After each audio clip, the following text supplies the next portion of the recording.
Film की शुरुआत में हम एल्विश को देखते हैं जो बहुत ही परेशान लग रहा था और अपनी जान लेने की कोशिश करता है। साथ ही वो बहुत कंफ्यूज था कि वो ऐसा करे या ना करे, क्योंकि उसकी ज़िंदगी में काफ़ी बर्डन था और साथ ही उसके ऊपर कई जिम्मेदारियां भी थी। वो अपने काम से खुश नहीं था। तब अपनी जिम्मेदारियों का एहसास करते हुए उसने अपने पैर पीछे खींच लिए और हमें एक फ्लैशबैक दिखाया जाता है। दरअसल उस टाइम उसके वाइफ की डिलीवरी हो रही थी। डिलीवरी होने के बाद डॉक्टर आकर उसे बताते हैं कि उसकी पत्नी ने एक लड़के को जन्म दिया है, पर वह जन्म देते वक्त डिलीवरी पेन को बर्दाश्त नहीं कर पाई, जिससे उसकी जान चली गई। फिर वो अपनी वाइफ के पास गया और उसे मरा हुआ देख एल्विश को बहुत दुख हुआ। यहाँ पर हमें प्रतीत होता है कि उसकी वाइफ की डेथ काफ़ी अननेचुरल हुई थी। एल्विश को यह देखकर अजीब तो लगा, पर उसने इस चीज़ को इग्नोर कर दिया। और इसके बाद हम 10 साल बाद का सीन देखते हैं, जहाँ यूरोप के किसी कस्बे में स्थित एक घर में कुछ लड़कियां खेल रही थी कि तभी तीनों लड़कियों को कुछ दिखाई देता है। हालांकि हमें ये नहीं दिखाया जाता कि उन लड़कियों ने क्या देखा, और तब लड़कियों ने खेलना बंद करके वहां मौजूद बालकनी की खिड़की की तरफ आगे बढ़ने लगी और उन तीनों ने एक साथ वहां से छलांग लगा दी और अपनी जान दे दी। उन्होंने ऐसा क्यों किया हमें इस कहानी में आगे पता चलेगा। लेकिन इन सब के बाद हम उस कमरे में एक हल्की सी परछाई भी देखते हैं जो अननेचुरल थी। अब अगले सीन में हम एल्विश को देखते हैं जो अपना सामान पैक कर रहा था, जिसे देखकर हमें पता चलता है कि वह कहीं जाने वाला है। फिर वो अपना बैग लेकर वहां से निकल गया। अब स्टेशन पर जाने के बाद वो अपने 10 साल के बच्चे से मिलता है जो अपनी नैनी के साथ अपने पिता को बाय बोलने आया था। फिर एल्विश ने अपने बच्चे को अलविदा कहा और उसने बताया कि इस महीने के एंड में वो उन्हें भी अपने यहाँ बुला लेगा और वो तीनों एक साथ रहेंगे। फिर एल्विश नैनी को उन दोनों का ख्याल रखने बोलकर वहां से निकल गया। फिर वह वहां से अपने कंपनी के हेड ऑफिस में गया, जहां पर उसके बॉस ने उसे सिंथन गेफर्ट नाम के एक गांव में बहुत पुराने घर को बेचने के लिए कहा। उस घर का नाम एलमार्स था और इस काम के लिए उसे वहां जाना पड़ेगा। तब उसके बॉस ने उसे प्रॉपर्टी के पेपर वर्क देकर वहां से भेज दिया। साथ ही उसने एल्विश को एक बुक भी दिया जिसमें उस पर घर से रिलेटेड सारी डिटेल्स लिखी हुई थी। खैर एल्विश वहां नहीं जाना चाहता था क्योंकि उस जगह के लोग बिल्कुल भी फ्रेंडली नहीं थे। साथ ही वो घर लंदन से बहुत दूर था और आसपास कोई शहर या गांव भी नहीं था, और ना ही एल्विश वहां किसी को जानता था, और वो जगह भी पूरी तरह से बर्फ से ढकी हुई थी। इसलिए एल्विश ने अपने बॉस से किसी और को वहां भेजने के लिए कहता है। इस पर उसका बॉस काफी गुस्सा हो गया और बोला कि अगर तुम्हें ये काम नहीं करना है तो मत करो, लेकिन इसके बदले में तुम्हें अपनी नौकरी छोड़नी पड़ेगी। अब बेचारा एल्विश क्या ही करता, वो मान गया और उसके बाद वो स्टेशन के लिए निकल गया, जहां उसने अपनी घड़ी खोली जिसमें उसकी पत्नी का फोटो था जो अब इस दुनिया में नहीं थी। अब अगले सीन में हम एल्विश को एक ट्रेन में बैठा देखते हैं। उसके सामने ही एक रईस बिजनेसमैन बैठा था जिसका नाम डेली होता है, और वह भी सिंथन गिफर्ट में ही रहता था। और वह एल्विश से बातें करने लगा और उसने एल्विश को बताया कि एलमार्स के लिए उसे कोई भी खरीदार नहीं मिलेगा, क्योंकि सभी लोग उस घर में जाने से भी डरते हैं। यह सुनकर उसे काफी हैरानी होती है। इसके बाद वो एल्विश को उसके होटल छोड़ता है और अगले दिन उसे डिनर पर इनवाइट करके चला गया। होटल पहुंचने के बाद एल्विश ने वहां के रिसेप्शन पर जाकर कहा कि यहाँ पर मेरी एक बुकिंग होगी जो मेरी कंपनी ने करवाया होगा, लेकिन वहां का मैनेजर जिसका नाम फिशर था वो उसे साफ साफ मना करता है। उसने कहा कि यहाँ पर कोई रूम नहीं है, लेकिन उस मैनेजर की पत्नी मिसेस फिशर वहां पर आ गई और उसने फिशर को मनाया ये कहकर कि ये रात को कहाँ जाएगा और बाहर बहुत ठंड है और साथ ही उसकी बुकिंग भी तो है। तब फिशर एल्विश को रूम देने के लिए तैयार हो गया। दरअसल बात ये थी कि उस गांव के लोग किसी भी बाहरी को पसंद नहीं करते थे। इसके पीछे भी एक बहुत बड़ी वजह थी जो हमें कहानी में आगे पता चलेगी। अब इसके बाद एल्विश ने उन्हें बताया कि एक हफ्ते बाद उसकी नौकरानी और उसका बेटा भी यहाँ पर रहने के लिए आ जाएंगे। फिर मिसेज फिशर एल्विश को उसके रूम में ले जाती है और यह वही रूम था जहाँ से फिल्म के शुरुआत में उन तीनों लड़कियों ने कूदकर अपनी जान दे दी थी। मिसेज फिशर के जाने के बाद वो उस खिड़की की तरफ जाता है और तब उसने कुछ अजीब सा महसूस किया, लेकिन उसने इस चीज को इग्नोर किया और जाकर सो गया। अब अगले दिन एल्विश उस गांव में जाता है, लेकिन उसे देखकर सभी लोग अपने घरों के दरवाजे बंद कर ले रहे थे। इससे हमें पता लगता है कि वहाँ के लोग उसे पसंद नहीं करते। इसके बाद वह मिस्टर जेरोम के घर जाता है। मिस्टर जेरोम ही उस घर के सारे पेपर वर्क अभी तक मैनेज कर रहे थे, लेकिन अब तक वो घर ना बेच पाने के कारण उनकी जगह पर एल्विश को भेजा गया था। वहां जाने पर एल्विश को जेरोम की पत्नी मिलती है और वो उनसे बात कर ही रहा था कि उतने में ही मिस्टर जेरोम वहां आ जाते हैं और वो उससे कहते हैं कि मैं प्रॉपर्टी के सारे पेपर वर्क लंदन भेजने ही वाला था, लेकिन उतने में तुम ही यहाँ पर आ गए और तभी उन्होंने एल्विश को एक फाइल दिया और कहा कि तुम्हें गांव में आने की कोई ज़रूरत नहीं थी, मैं तुम्हारे पास खुद होटल ही पेपर पहुंचा देता। खैर पेपर सौंपने के बाद उन्होंने एल्विश से कहा कि लंदन के लिए अगली ट्रेन जल्द ही आने वाली है और तुम्हें अब पेपर लेकर स्टेशन के लिए अभी निकल जाना चाहिए। उसकी बातों से हमें साफ साफ पता चल रहा था कि एल्विश को वह पसंद नहीं कर रहा था, लेकिन एल्विश और कुछ बोल पाता कि उससे पहले ही उन्होंने उसे अपने घर से बाहर निकालकर गेट बंद कर दिया और कहा कि मेरा ड्राइवर तुम्हें स्टेशन तक छोड़ देगा। यह देखकर वह काफी हैरान होता है और तब वो चुपचाप उसके ड्राइवर के साथ चल देता है। साथ ही साथ उसे पता चला कि उसका इस गांव में रहना किसी को भी पसंद नहीं है, लेकिन उसने ड्राइवर से कहा कि उसे स्टेशन नहीं जाना है क्योंकि वह एलमार्स जाएगा, पर उस ड्राइवर ने वहां जाने के लिए मना कर दिया क्योंकि उसके मुताबिक वहां कोई नहीं जाता, इस कारण से कि उस लावारिस घर में एक बहुत ही बुरी आत्मा रहती है। लेकिन एल्विश को इस बात से कोई फर्क नहीं पड़ता, वह इस चीज को बकवास बताता है और कहता है आत्मा वात्मा जैसी कोई चीज नहीं होती, बस ये लोगों का वहम है। और तब उसने उस ड्राइवर को 4 गुने पैसे देकर वहां जाने के लिए मना लिया। जहां जाने के बाद एल्विश ने ड्राइवर से कहा कि वह यहाँ पर कुछ देर तक काम करेगा और तुम शाम के 5 बजे मुझे वापस लेने आ जाना। इसके बाद ड्राइवर वहां से चला गया और एल्विश भी घर के भीतर जाने लगा। यह घर काफी दूर सुनसान इलाके में स्थित था जहां पर कोई भी नहीं जाता और ना ही जाना चाहता था, लेकिन जैसे जैसे वह आगे बढ़ता है उसके पीछे कोई परछाई आ रही थी। उसने पीछे मुड़कर देखा तो वहां कोई नहीं था, इसलिए वह उसे नजरअंदाज करके घर के भीतर चला गया और वहां रखी चीजों को देखने लगा। उसके घर के भीतर जाते ही वहां पर काफी अजीबोगरीब घटनाएं होने लगी और घर के भीतर से बहुत सारी आवाज भी आ रही थी जिसे एल्विश इग्नोर कर रहा था और वो अपने हाथ में एक लालटेन लेकर आगे बढ़ने लगा। और ऊपर एक कमरे में जाने पर उसने एक चिड़िया का घोंसला देखा जहां उसका बच्चा नीचे गिरा हुआ था और जैसे ही वह उसे उठाकर उसके घोंसले में रखता है कि तभी एक कौवा आकर उस बच्चे को मार देता है। यह सब होता देख वह काफी डर गया। इसके बाद घर की सारी चीजों को देखते देखते वह खिड़की के बाहर देख लेता है जहां पर उसने कब्रिस्तान में खड़े एक महिला को देखा। यह देखकर वह काफी हैरान होता है कि इतने सुनसान इलाके में कोई औरत अकेले कैसे हो सकती है, इसलिए वह उसे ढूंढने नीचे जाता है। लेकिन नीचे जाने पर उसे किसी बच्चे की आवाज सुनाई देती है जो कह रहा था हेल्प मी, और इसलिए वह वहां के आसपास के इलाकों में सभी को ढूंढता है, लेकिन उसे वहां पर कोई नहीं मिलता। तभी जैसे ही वह पीछे मुड़ता है वहां पर उसका ड्राइवर भी आ गया था। दोस्तों, हम यहाँ पर देख पाते हैं कि आर्थर जब उस घर के भीतर होता है तब उसे समय का पता नहीं चलता और इतनी जल्दी 5 बज जाता है। फिर वो अपने ड्राइवर के साथ वहां से चला गया। इसके बाद वह तुरंत गांव के कांस्टेबल के पास जाकर अपने साथ हुई घटनाओं के बारे में बताने लगा और तब कांस्टेबल उसे बताता है कि पिछले कई सालों से उस जगह पर किसी ने जाने की हिम्मत नहीं की, क्योंकि जब से उस घर का आखिरी वारिस जो एक बच्चा था घर के बाहर दलदल में डूबकर मर गया तब से वह घर पूरा खाली है। लेकिन एल्विश ने उसे बताया कि उसने वहां पर एक औरत को देखा है, लेकिन कांस्टेबल उसकी बातों पर ज्यादा ध्यान नहीं देता और वहां से चला जाता है। तभी वहां पर 2 लड़के विक्टोरिया नाम की एक छोटी सी लड़की को लेकर आते हैं और वह कहते हैं कि विक्टोरिया ने कुछ खा लिया है जिससे उसकी तबीयत ठीक नहीं है और लगातार उसकी तबीयत बिगड़ते जा रही है। एल्विश उस बच्ची की हेल्प के लिए कांस्टेबल को बुलाता है, लेकिन तभी वह बच्ची उसके हाथों में ही अननेचुरल तरीके से अपना दम तोड़ देती है। यह देखकर वह काफी डर गया था, इसलिए वह दोबारा अपने होटल में आ गया जहां पर मिसेज फिशर उसे बताती हैं कि तुम्हें अगली बार उस घर में नहीं जाना चाहिए क्योंकि वह काफी खतरनाक जगह है। वहां पर सभी गांव वाले जाने से डरते हैं और उन्होंने उसे दोबारा अपने घर लौट जाने को कहा, लेकिन उसने घर वापस जाने से साफ साफ मना कर दिया।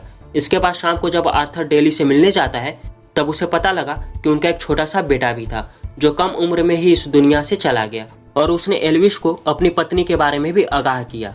उसने बताया कि उसकी पत्नी को कभी कभी मिर्गी के दौरे आते हैं जिससे वह पागलों जैसा बर्ताव करने लगती है और उसकी पत्नी अपने मरे हुए बेटे के थ्रू किसी से कांटेक्ट करने की भी कोशिश करती है, लेकिन यह सभी बातें मिस्टर डेली को बकवास लगती थी।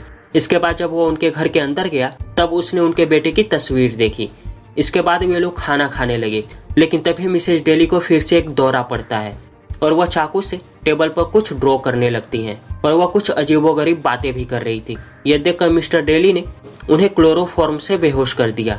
इसके बाद वह एल्विश से इस चीज के लिए माफी मांगते हैं। फिर वो एल्विश से पूछते हैं कि क्या तुम भी इन सभी कहानियों में विश्वास करते हो। तब एल्विश भी उनके बात से सहमत था, लेकिन जब एल्विश दोबारा डाइनिंग टेबल के पास गया तो उसने देखा कि मिसेज डेली ने एक औरत का स्केच ड्रॉ किया है जो फांसी लगाए हुए थी। इसके बाद अगले दिन वह मिस्टर डेली के साथ जेरोम के घर जाता है ताकि वह बाकी पेपर वर्क को पूरा कर सके, और तब वह डेली को बताता है कि अगर वह यह सभी पेपर वर्क नहीं करेगा तो उसकी जॉब चली जाएगी। मिस्टर जेरोम के घर जाने पर उसने देखा कि वहां ताला लगा हुआ था, लेकिन उन्हें ढूंढते ढूंढते वह नीचे बेसमेंट में पहुंच जाता है जहां एल्विश को एक छोटी सी लड़की कमरे में बंद दिखती है। लेकिन जैसे ही वो उसे बाहर निकालने का प्रयास करता है, वह लड़की उसे वहां से चले जाने को कहती है। साथ ही उसने ये भी कहा कि तुमने विक्टोरिया को मार दिया। यह सब देखकर एल्विश ऊपर आ गया और मिस्टर डेली के साथ एल्मार्स में वापस जाने लगा। लेकिन तभी उस गांव के लोग उसका रास्ता रोक लेते हैं, जहां पर उस गांव के सभी लोग विक्टोरिया की मौत का जिम्मेदार एल्विश को ठहराते हैं। और वह सभी लोग कहते हैं कि विक्टोरिया की मौत इसलिए हुई क्योंकि एल्विश ने उस घर में उस औरत को देखा है, और सभी लोग उसे बार बार लंदन लौट जाने को कहते हैं। लेकिन एल्विश वापस जाने को तैयार नहीं था क्योंकि वो अपना काम पूरा करके ही जाना चाहता था। गांव वाले मिस्टर डेली को भी बहुत बुरा भला कहते हैं, लेकिन मिस्टर डेली उन गांव वालों से बचाकर उसे एल्मार्स ले जाता है। और वहां पहुंचने के बाद वो कहते हैं कि मैं तुम्हें 11 बजे रात को वापस लेने आऊंगा क्योंकि उस टाइम तक सब सो रहे होंगे। लेकिन एल्विश ने कहा कि मैं रात भर यही काम करूंगा। इसके बाद डेली ने अपने कुत्ते को एल्विश की कंपनी के लिए वहीं छोड़कर घर के लिए निकल गए। अब एल्विश घर के भीतर जाता है और वहां कैंडल जलाने लगता है क्योंकि वहां पर काफी रात हो गई थी। लेकिन जब वो कैंडल जला रहा था तब उसके पीछे एक परछाई दिखती है, लेकिन वह तुरंत गायब भी हो जाती है। इसलिए वह घर के भीतर मिले सभी लेटर कार्ड और बाकी पेपर्स भी देखना शुरू कर देता है, और उसने वहां रखी सभी फोटोज को भी काफी ध्यान से देखे। उसको वहां एक लेटर मिलता है जो कि एलिस आर्थर के नाम पर था, और वो इस घर की पुरानी मालकिन थी। और उस लेटर को जिसने लिखा था उसका नाम जेनेट था, जो कि एलिस की बहन थी। और उसने उस लेटर में बताया था कि असलियत में उसका कोई बेटा नहीं था, और इसलिए उसने अपनी बहन जेनेट के बच्चों को ही गोद लिया था क्योंकि जेनेट दिमागी तौर पर सही नहीं थी, और यही कारण था कि वो अपने बच्चों की परवरिश सही ढंग से नहीं कर पा रही थी। इसलिए एलिस ने उसके बच्चे को गोद ले लिया। साथ ही उसने यह भी लिखा था कि उसने जेनेट को कभी अपने बच्चों से मिलने नहीं दिया, क्योंकि अगर वो उसके बच्चे को गोद भी ले लेती है फिर भी वह बच्चा उसका ही रहेगा।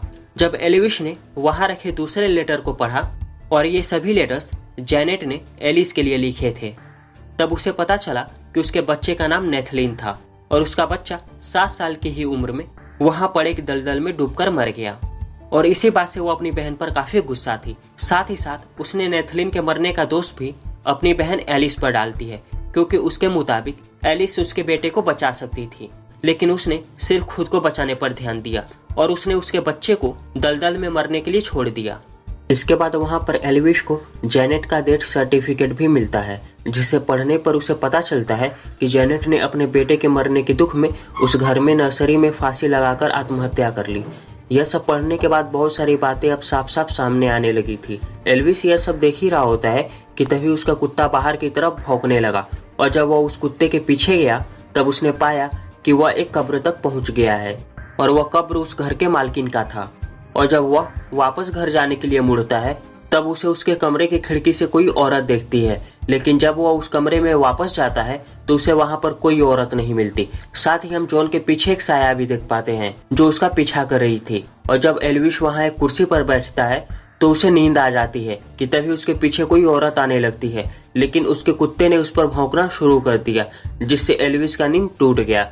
इसके बाद वह एक कमरे की तरफ बढ़ता है जिसका दरवाजा बंद था और वह चाबी से भी नहीं खुल रहा था, इसलिए उसे खोलने के लिए वह एक कुल्हाड़ी लाता है। लेकिन जब वह दोबारा ऊपर आता है तो उसे वह दरवाजा अपने आप ही खुला मिलता है और वहाँ मूविंग चेयर पर कोई बैठा हुआ दिखता है, इसलिए वह अपने हाथ में कुल्हाड़ी और मोमबत्ती लेकर अंदर जाने लगता है। लेकिन जैसे ही वह उस कुर्सी के पास जाता है तब उसे वहां पर कोई नहीं मिलता। इसके बाद वह वहां से खिड़की की तरफ बढ़ने लगा और उस वक्त बारिश भी बहुत तेज हो रही थी। जब उसने खिड़की से नीचे देखा तब उसे बाहर कब्र के पास एक छोटा सा लड़का दिखाई देता है और इस वक्त उसका कुत्ता भी दरवाजे की तरफ भौंकने लगा, क्योंकि दरवाजे पर कोई बार बार नॉक कर रहा था। लेकिन जैसे ही एल्विश ने दरवाजा खोला वहाँ कोई नहीं था, इसलिए वह बाहर जाता है और तभी उसे वहाँ पर गाँव में मरे सभी बच्चों की आत्माएं नजर आती है, जिनमें से एक आत्मा विक्टोरिया की भी थी।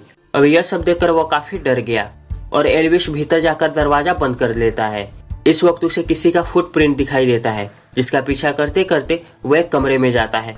असलियत में दोस्तों यह उसी घर का नर्सरी होता है। उसके भीतर जाने पर उसे महिला दिखाई देती है जो फांसी पर लटकी हुई थी।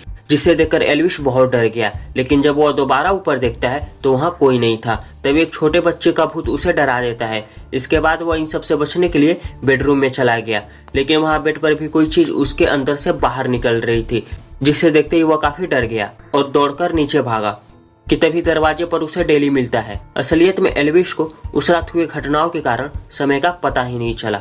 इसके बाद वह डेली के साथ चला गया। वह रास्ते में डेली को अपने साथ हुए सभी घटनाओं के बारे में बताता है, लेकिन वह अब भी एल्विश की बातों पर विश्वास नहीं करता। वह कहता है कि इतनी अंधेरे में कोई भी धोखा खा सकता है। इसके बाद ये दोनों गाँव में वापस आते हैं और तब उन्होंने मिस्टर जेरोम का घर जलते हुए देखा। गाँव के सभी लोग उस आग को बुझाने में लगे हुए थे कि तभी आर्थर जेरोम की बेटी को बचाने के लिए उस जलते हुए घर में अंदर चला गया, जहां जाने पर उसे जेरोम की बेटी दिखती है। लेकिन जब तक वह वहां पहुंच पाता, इतने समय में जेनेट की आत्मा द्वारा इशारा करने पर वह खुद को ही जला लेती है। यह देखकर एल्विश काफी ज्यादा शॉक था। इसके बाद वह उस घर से बाहर निकला तो अब भी सब उसे ही दोषी मानते हैं और तब वह डेली के साथ उसके घर में वापस चला जाता है। इसके बाद वो डेली की वाइफ से मिलता है, जहां पर उसे पता चलता है कि मिस्टर डेली के बच्चे की मौत पानी में डूबने से हुई थी। उन्होंने एल्विश को यह भी बोला कि तुम इन सब का जिम्मेदार खुद को मत समझना, क्योंकि जेनेट की आत्मा जब भी किसी को दिखाई देती है तब इस गांव में किसी न किसी का बच्चा मारा जाता है। जेनेट की आत्मा ऐसा इसलिए करती है ताकि सभी को पता चले कि बच्चों के गुजर जाने का गम क्या होता है। अब यह सब बात चल ही रही होती है कि तभी मिसेज डेली को फिर से दौरा आता है और उन्होंने काफी अजीब आवाज में एल्विश से बोला कि वह छोटे लड़के और लड़कियों को यह सब करने के लिए मजबूर करती है। वो उनके दिमाग को कंट्रोल करती है और उन्हें मार देती है। तभी डेली वहां अपनी पत्नी को संभालते हैं। यह सब देखकर एल्विश सब कुछ समझ गया था। वह जान गया था कि यह आत्मा किसी और का नहीं बल्कि जेनेट का है और वह ऐसा जानबूझकर करती है ताकि दूसरों को भी अपने बच्चों के खोने का दर्द महसूस हो, जैसे उसने अपना बच्चा खोया था। बाद में डेली के साथ रास्ते में जाते वक्त वह कहता है कि इसे रोकने का केवल एक ही उपाय है। अगर वो दोनों उसके बेटे को किसी तरह भी जेनेट से मिलवा दे तो उसकी आत्मा को शांति मिल जाएगी और इसके बाद वह यह सब करना छोड़ देगी। लेकिन डेली ने उसे बताया कि आज तक नेथलिन की लाश किसी को भी नहीं मिली, क्योंकि वह दलदल में डूबकर मरा था, इसलिए उसकी बॉडी अभी दलदल में ही होगी। इधर एल्विश को अपने बच्चों का भी डर था, क्योंकि उसका बच्चा भी जल्दी वहां पर आने वाला था और उसे यह भी डर था कि जेनेट का अगला शिकार उसका बेटा ही ना हो जाए। इसलिए उसने डेली से कहा कि हम नेथलिन की बॉडी उसी दलदल में ढूंढेंगे जहां पर वह डूबा था। इसके बाद वह कुछ सोचकर दोबारा एलमार्स चले जाते हैं। वहां पहुंचते ही आर्थर ने खुद को रस्सी से बांध लिया और दूसरी रस्सी का छोर डेली की गाड़ी में बांध दिया, ताकि वह अगर दलदल में फंस जाए तो डेली उसे अपने गाड़ी की मदद से बाहर खींच ले। इसके बाद वह जल्दी से दलदल में कूद गया और काफी ढूंढने के बाद उसे नेथलिन का लाश मिल गया। इसके बाद वो डेली को गाड़ी वापस खींचने के लिए कहता है ताकि वह उसे दलदल से निकाल पाए। काफी मेहनत और मशक्कत करने के बाद वे दोनों नेथलिन के बॉडी को बाहर निकालने में कामयाब हो गए। फिर इसके बाद एल्विश उसकी बॉडी को लेकर घर में जाता है और वह उसकी बॉडी को उसी रूम में ले गया जहां पर उसने पहले दिन जेनेट की आत्मा को देखा था। वहां जाने के बाद उसने उसकी बॉडी के चारों तरफ जेनेट के लिखे पत्रों को रख दिया और सारे लेटर्स को उसके चारों तरफ फैला दिया, जिसके बाद वह दोबारा से जेनेट की आत्मा को बुलाने का प्रयास करता है। वहीं दूसरी तरफ डेली को अपने बेटे की आत्मा दिखाई देती है, जिसे ढूंढते ढूंढते वह एक कमरे में चला जाता है और वहां जाते ही उस कमरे का दरवाजा अपने आप ही बंद हो जाता है, जिससे वह काफी घबरा गया और डरकर एल्विश को बुलाने लगा। वहीं दूसरी तरफ एल्विश भी जेनेट की आत्मा को बुलाने का प्रयास कर रहा था और वह काफी निराश भी होता है, क्योंकि अभी तक उसकी आत्मा अपने बेटे को देखने नहीं आई थी।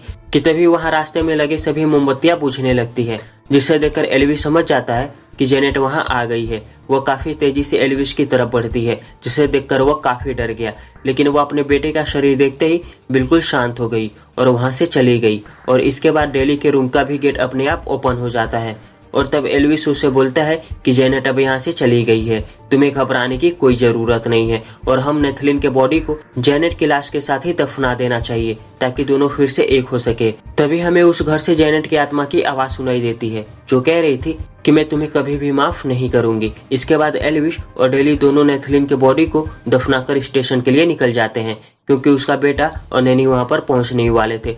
यह सब देखकर हमें ऐसा लगता है कि अब वहां पर सब ठीक हो गया है और स्टेशन पर जाते ही एल्विश अपने बेटे और उसके नैनी से मिलता है, जहां पर वो अपने बच्चों की मुलाकात डेली से करवाता है। साथ ही साथ वो अपनी नैनी से बोलता है कि अब हम यहाँ पर नहीं रुकने वाले हैं, हम लोग अभी वापस लंदन जाएंगे, इसलिए तुम जाकर काउंटर से लंदन के लिए 3 टिकट लेते आओ।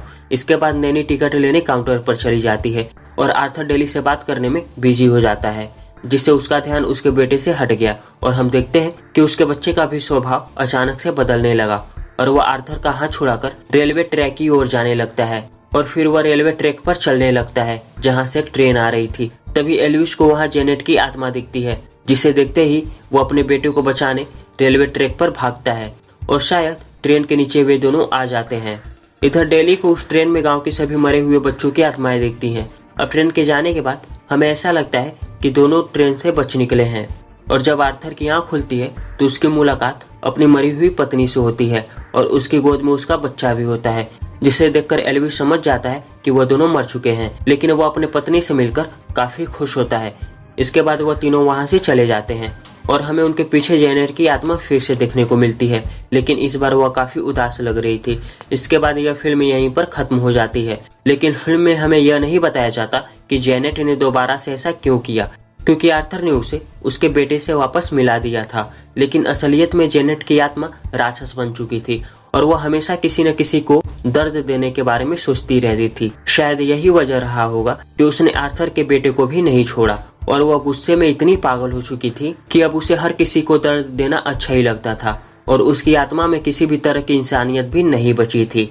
इसलिए वह बिना किसी रीजन के किसी के भी बच्चे को मार देती थी। और दोस्तों, ये अमेजिंग कहानी यहीं पर खत्म होती है, लेकिन इस मूवी का दूसरा पार्ट भी है, तो अगर आप लोगों को वह देखना है तो हमें कमेंट जरूर करें और साथ ही हमारे इस चैनल को सब्सक्राइब भी कर दें, क्योंकि हमें आपके सपोर्ट की बहुत ज़्यादा ज़रूरत है। तो मिलते हैं हम आपसे अपने नेक्स्ट वीडियो में, तब तक के लिए टाटा और बाय बाय।